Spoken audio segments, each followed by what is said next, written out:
1절부터 5절 예루살렘의 권력자들이겠죠. 종교적 권력을 가진 사람들이 바리새인들과 서기관 몇을 보내서 예수를 조사합니다. 감시하는 거죠. 예수의 소문이, 예수의 영향력, 인기가 자꾸 높아져 가고 있으니 백성들을 떼어놓기 위해서 뭔가 시비거리를 찾으러 내려간 겁니다. 권력의 속성이라고 할 수가 있겠습니다. 권력을 가진 자가 갖지 못한 자를 자꾸 조사하고 감시하는 거죠. 그래서 필요한 것들을 캐비넷에 쏙 넣어놓고 있다가 필요할 때 끄집어내서 그 사람을 제거하는 거죠. 제거. 그 사람을 억압하고 그 사람을 제거하기 위해서 정보들을 수집하는 것이 권력의 속성인 것 같습니다. 그런데 기준이 뭡니까? 그들이 만들어 놓은 법과 전통 또는 문화 이런 것들이죠. 근데 그들이 만들어 놓은 법과 전통과 문화라는 것은 철저하게 만드는 사람, 힘 있는 사람들, 자기중심적으로 만들어지는 겁니다. 제가 노회의 대표로 어떻게 하다가 제비 뽑기로 했습니다. 제비 뽑기로 해서 그 헌법 개정위원회에 들어가서 쭉 3년 1년에 몇 차례씩 모여서 같이 이 헌법 공부를 하고 또 전문가들을 불러서 듣고 이러면서 저 하나 느낀 바인데요. 헌법은 목사들이 만들었어요. 목사들.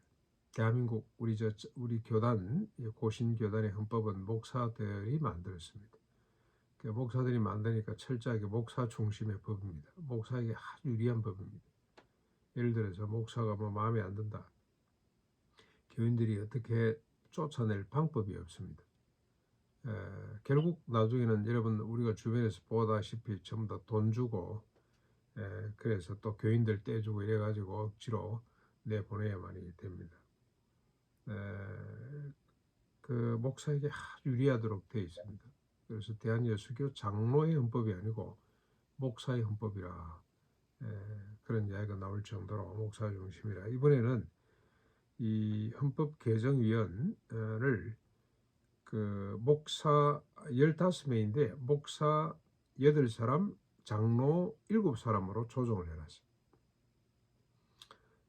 장로들은 교인들을 또 대표하는 사람들이기 때문에 비슷한 완전히 동수로는 할 수 없고 동수법 자체가 허락이 안 되니까 한 명이라도 더 짝수로 홀수가 돼야 되기 때문에 그래서 8대 7 이렇게 만들어 놨는데 얼마나 이게 법을 만드는 사람 중심인지. 대한민국 헌법은 어떨까요? 국회의원 중심이겠죠. 법을 만드는 사람, 권력을 가진 사람. 그래서 우리가 민주화를 통해 가지고 그걸 많은 사람을 위하도록 만들어 놨는데 그래도 들여다보면 철저하게 힘 있는 사람, 가진 사람, 자기 이익을 위해 만들어 놓은 것이 법과 전통과 문화라는 것을 부정할 수가 없습니다. 그들의 시비와 위협은 그 외에도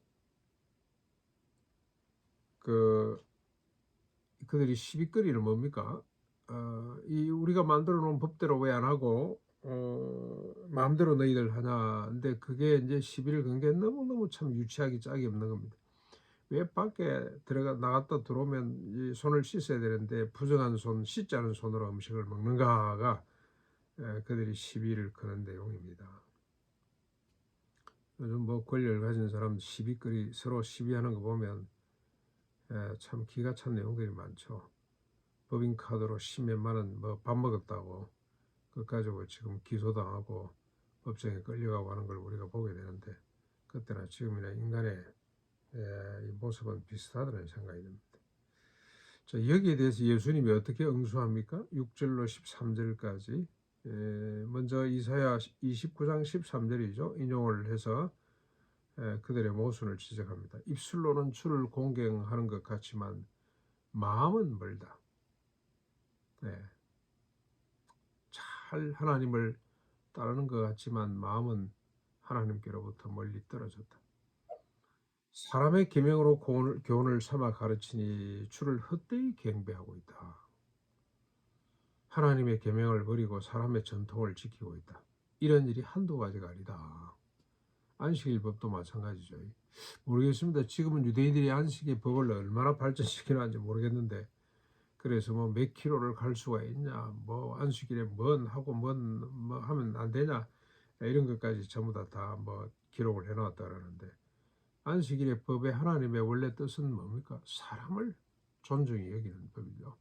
사람에게 평안함을 주는, 하루 종일 쉬면서 묵상하고 하나님을 찬양하고 예배하고 하나님께 감사하고 육신에 쉬는 거란 말이죠. 쉬는 거. 쉼을 주기 위해서 하나님 만들어 놨는데, 그 하나님의 뜻, 하나님의 생각은 완전히 망각하고 자기들 좋을 대로 이것저것 만들어 붙여가지고 사람을 괴롭히고 심지어는 자기 자신도 뭐 괴롭히게 되는 거죠. 그래서 하나님의 계명을 버리고 사람의 전통을 지킨다. 그러면서 예를 하나 들었는데, 모세는 부모를 공경하라, 부모를 모욕하는 자를 죽이라 그렇게 명했지만 너희는 고르반으로 퉁친다. 고르반이 뭡니까? 부모님께 드릴 걸 하나님께 드렸다. 11조 하나님께 드려야 부모님 용돈을 하나님께 그냥 헌금했다. 그러면 되는 겁니다. 그러면 이 고르반 법이라고 그들이 만들어 놓은 것 같습니다. 하나님을 정말로 공경하는 것 같습니다만, 이건 뭡니까? 하나님의 뜻을 무시하고 너희들의 전통, 너희들의 생각을 따른 것밖에 지나지 않는다고 주님이 비판을 하셨습니다.